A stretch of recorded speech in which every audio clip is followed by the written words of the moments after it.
একে তো আকাশের এই অবস্থা দেখতেই পাচ্ছ, আর এখন নাকি চুমকির ঘুরতে যেতে ইচ্ছা করছে, তাই সবাই মিলে বেরিয়েই পড়লাম ঘুরতে।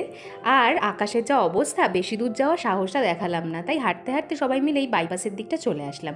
আর এখানে এসে বসার পরে বিট্টুর এই জায়গাটা একদমই পছন্দ হলো না, তাই ও বলল চল অন্য জায়গায় যাব।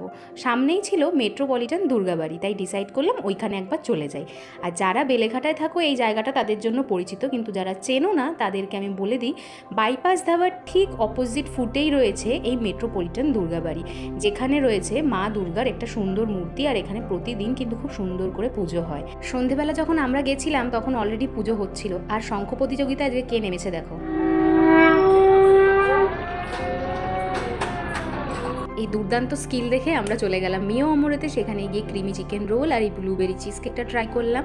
তারপরে চায়না টাউন থেকে নিয়ে এসেছিলাম এই ওয়ান্টনটা, যেটা মোটামুটি খেতে লাগলেও এই সিঙ্গারা চাউটা কিন্তু আমাদের দারুণ লেগেছিল।